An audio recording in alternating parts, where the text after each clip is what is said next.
Hello दोस्तों, आज आप लोगों के लिए फिर से हम एक टॉपिक लेकर आए हैं। चैप्टर वाइज जो हमारा टेस्ट चल रहा है उसी का। तो चलिए हम लोग स्टार्ट करते हैं। इस चैप्टर का जो नाम है वह नाम है मानव समाज की अवधारणा एवं विशेषताएं। इसी चैप्टर का आज हम लोग ऑब्जेक्टिव क्वेश्चन करेंगे। 25 ऑब्जेक्टिव क्वेश्चन आता है जो आप लोगों के लिए बहुत ही इम्पोर्टेंट रहता है। तो इसलिए चलिए हम लोग स्टार्ट करते हैं। तो फर्स्ट क्वेश्चन ये है कि किसी राष्ट्रीय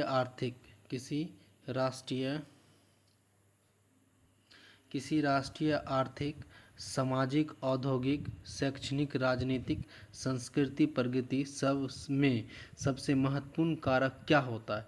पूंजी होता है, श्रम होता है, सूचना होता है या प्रौद्योगिकी होता है? तो चार ऑप्शन में से आप लोग को बताना है सबसे महत्वपूर्ण कारक क्या होता है। तो एक का आप लोग लगा चुके होंगे, एक का क्या होगा ए होगा, ए का क्या होगा सी होगा, सूचना। क्या हो जाएगा? सी होगा, सूचना सबसे ज़्यादा क्या है महत्वपूर्ण है।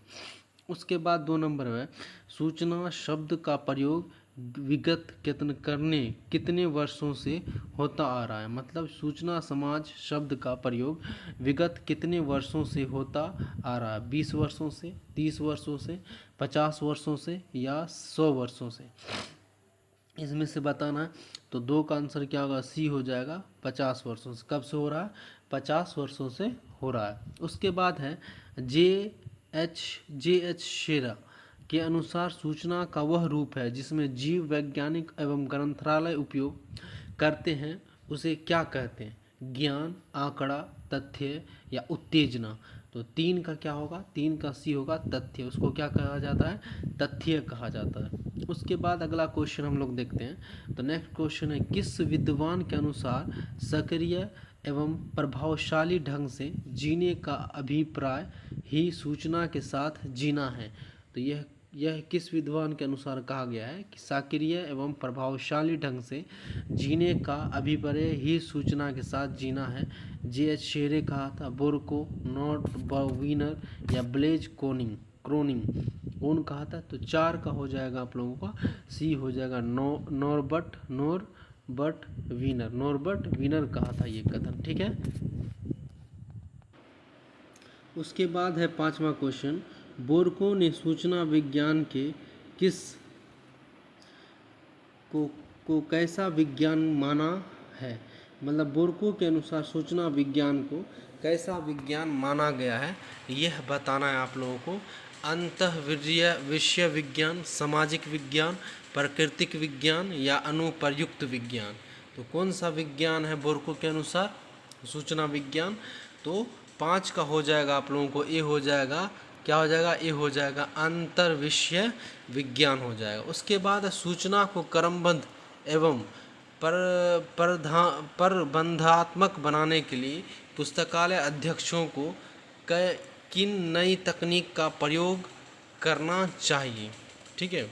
मतलब सूचना को क्रमबद्ध प्रबंधात्मक बनाने के लिए पुस्तकालय अध्यक्ष को किन नई तकनीकों का प्रयोग करना चाहिए? केवल इंटरनेट का, केवल मोबाइल का, वेब 2.0, वेब 3.0 तथा सिमेंटिक वेब? या डी में है केवल डेटाबेस? तो 6 का क्या हो जाएगा? 6 का हो जाएगा सी। क्या हो जाएगा? सी हो जाएगा, वेब 2.0, वेब 3.0 तथा सिमेंटिक वेब का इस्तेमाल करना चाहिए। उसके बाद है डब्ल्यू.जे. मार्टिन ने सूचना को कौन सी शक्ति माना है जो सामाजिक कर्म एवं में परिवर्तन ला सकती है? जो सामाजिक में परिवर्तन ला सकती है। ए है राजनीतिक एवं सांस्कृतिक शक्ति, आर्थिक एवं औद्योगिक शक्ति, सी में है व्यक्तिगत एवं सामूहिक शक्ति, और केवल तकनीकों की शक्ति। तो 7 का आप लोगों को बताना क्या होगा? तो 7 का हो जाएगा बी, आर्थिक एवं औद्योगिक तकनीक। आर्थिक एवं औद्योगिक तकनीक हो जाएगा। उसके बाद नेक्स्ट क्वेश्चन है कि ब्लेज क्रोनिन के अनुसार सूचना समाज में किस प्राथमिकता दी जाती है? ठीक है, अनुसार सूचना समाज में किसे प्राथमिकता दी जाती है? किसके अनुसार? ब्लेज क्रोनिन के अनुसार। तो ए में है केवल प्रौद्योगिकी को, बी में है केवल पूंजी को, श्रम एवं बौद्धिकता को, केवल मनोरंजन को। तो क्या होगा 8 का? तो 8 का अगर हम लोग आंसर देखेंगे तो 8 का सी हो जाएगा श्रम व बौद्धिकता को, श्रम व बौद्धिकता को। भारत में कौन सा नेटवर्क कंप्यूटर आधारित सूचना को विभिन्न सरकारी एजेंसियों तक पहुंचाना सुनिश्चित करता है? तो 9 का बताना इन्फ्लिबनेट, डेलनेट, आरनेट या नेशनल इन्फॉर्मेंट सेंटर निक। ठीक है, बोला जा रहा भारत में कौन सा नेटवर्क कंप्यूटर आधारित सूचना को विभिन्न सरकारी एजेंसियों तक पहुंचाता है? तो इन चारों में से आप लोग को बताना है। तो 9 का अगर आंसर आप देखिएगा तो 9 का हो जाएगा डी, NIC। क्या हो जाएगा? NIC, national informatic centre.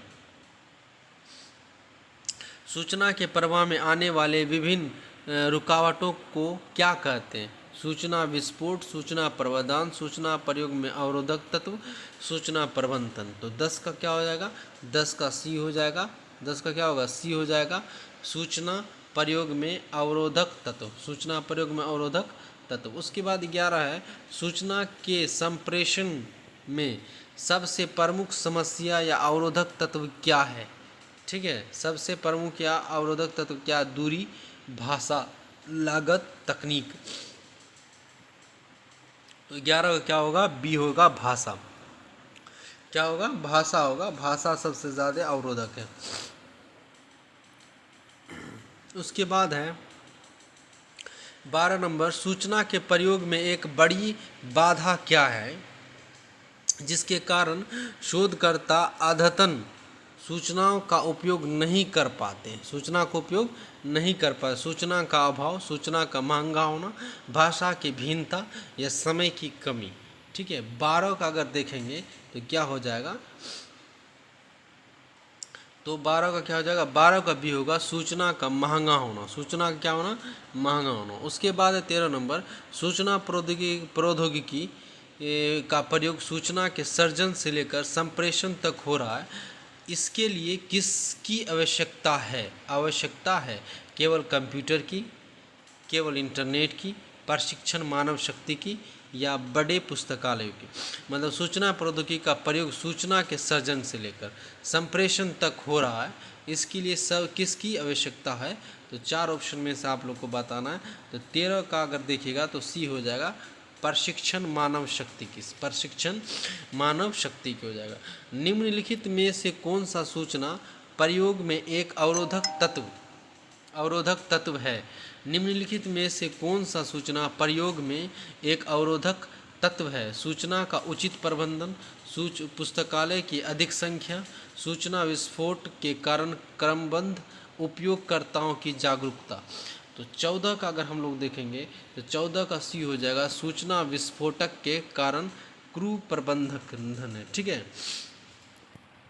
उसके बाद नेक्स्ट है, तो नेक्स्ट अगर हम लोग देखते हैं तो इन्फॉर्मेशन शब्द किस शब्द से लिया गया है जिसका अर्थ किसी वस्तु को आधार एवं स्वरूप प्रदान करता है?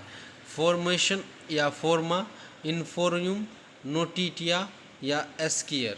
क्या होगा 15 का? तो 15 हो जाएगा आप लोग को ए हो जाएगा, फॉर्मेटियो या फॉर्मा।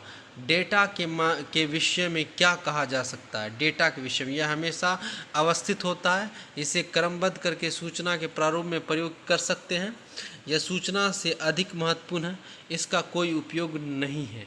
तो 16 का अगर हम लोग देखेंगे तो बी हो जाएगा। 16 क्या होगा? बी होगा। उसके बाद है सार्वजनिक पुस्तकालय में अपनी सेवाएं किसे प्रदान करते हैं? सार्वजनिक पुस्तकालय में अपनी सेवाएं किसे प्रदान करते हैं? केवल छात्रों को, केवल शोधकर्ताओं को, समाज के प्रत्येक वर्ग को, केवल सरकारी कर्मचारियों को। तो 17 का आप लोग अगर लगाएगा तो 17 का क्या होगा? सी हो जाएगा, समाज के प्रत्येक वर्गों को। सूचना शब्द किन दो अंतर विश्वविज्ञान का संयोजन है? सूचना समाज शब्द किन दो अंतर विषय विज्ञान का संयोजन है? सूचना विज्ञान व अर्थशास्त्र, सूचना विज्ञान व राजनीतिक विज्ञान, सूचना विज्ञान व सामाजिक विज्ञान, सूचना विज्ञान व प्राकृतिक विज्ञान। तो 18 का आप लोग देखिएगा तो 18 क्या हो जाएगा? सी हो जाएगा। 18 क्या होगा? सी हो जाएगा, सूचना विज्ञान व सामाजिक विज्ञान। सूचना विज्ञान व सामाजिक विज्ञान इसका आंसर हो जाएगा। ठीक है, उसके बाद हम लोग देखते हैं फिर कि सूचना समाज शब्द किन दो अंतर को मिलाता है। तो 18 का क्या होगा, 18 का भी तुरंत हम आप लोग को बताएं, 18 का क्या होगा, तो सी हो जाएगा सूचना विज्ञान और व सामाजिक विज्ञान। उसके सूचना समाज का किस प्रकार व्यापक प्रभाव पड़ा है, मतलब सूचना समाज का किस पर व्यापक प्रभाव पड़ा, केवल शिक्षा पर, केवल व्यापार पर, केवल राजनीति पर, समाज के प्रत्येक क्षेत्र पर। तो 19 का डी हो जाएगा समाज के प्रत्येक क्षेत्र पर। उसके बाद सूचना प्रौद्योगिकी के आगमन से किसकी सेवाएं में विस्तार हुआ है, सूचना प्रौद्योगिकी के आगमन से किसकी सेवाएं में विस्तार हुआ, केवल बैंकों, केवल अस्पतालों, पुस्तकालय व सूचना केंद्रों को, केवल परिवहनों के। तो 20 का क्या होगा, सी हो जाएगा पुस्तकालय व सूचना केंद्रों को। आप लोग इस टेस्ट को जरूर लगाइए, आप लोग को बहुत फ़ायदा पहुंचेगा। चैप्टर वाइज टेस्ट है ये। और ऑब्जेक्टिव हम डालते हैं पर डे, जो 3200 प्लस क्वेश्चन का हम बोले हैं वो पर डे आता है, 20-25 क्वेश्चन के लगभग हर रोज़ आता है। उसको भी आप लोग देखा कीजिए, मेरे चैनल को लाइक कीजिए, कमेंट कीजिए। और उसके बाद 21 नंबर है, 21 नंबर है सूचना समाज की एक विशेषता क्या है, सूचना समाज की एक विशेषता क्या है। सूचना का केवल स्थानीय प्रवाह, सूचना का आर्थिक शक्ति के रूप में उभरना, सी में है प्रौद्योगिकी पर कम निर्भरता, और डी में है रोजगार के अवसरों में कमी। तो किस पर समाज की क्या विशेषता है सूचना में, तो 21 का आप लोग लगाएगा, तो 21 का क्या हो जाएगा, बी हो जाएगा सूचना का आर्थिक शक्ति के रूप में उभरना। उसका सूचना उपयोगकर्ता कौन हो सकता है, उपयोगकर्ता कौन हो सकता है, केवल अनुसंधानकर्ता, केवल विद्यार्थी, केवल किसान, अनुसंधानकर्ता, अध्यापक, विद्यार्थी, व्यापारी, किसान, कोई भी। ठीक है, तो 22 का तो आंसर आसानी से आप लोग लगा दीजिएगा, 22 का क्या हो जाएगा, डी हो जाएगा। ठीक है, 23 है सूचना प्रवाह में समय एक मुख्य अवरोधक क्यों है, सूचना प्रवाह में समय एक अवरोधक, सूचना का अवरोधक प्रभाव क्यों है। 23 का आंसर अगर आप लोग लगेगा तो 23 का क्या हो जाएगा, 23 का भी हो जाएगा सूचना के सर्जन व प्रकाशन के समय अंतराल के कारण उसकी उपयोगिता खत्म हो जाती है। उसके बाद फिर है 24 नंबर, तो 24 नंबर इंटरनेट में उपलब्ध सूचनाएं सामान्यतः कैसी नहीं होती, इंटरनेट में उपलब्ध सूचनाएं सामान्यतः कैसी नहीं होती, विशाल, उपयोगी, क्रमबद्ध तथा प्रबंधात्मक या मुफ्त। तो 24 का अगर लगाया 24 का सी हो जाएगा, क्या हो जाएगा, सी हो जाएगा, 24 का सी हो जाएगा। उसके बाद आज का लास्ट टेस्ट का लास्ट क्वेश्चन है, ज्ञान को सर्जित करने वाली, प्रसारित करने वाली और सेवा में संलग्न संस्थाएं किसी के स्रोत के रूप में विद्यमान है, केवल मनोरंजन के, केवल वित्त के, सूचना के, केवल राजनीति के। ठीक है, तो 25 का आंसर हो जाएगा आप लोगों का सी सूचना। तो सूचना की क्या हो जाएगा आंसर, सूचना हो जाएगा।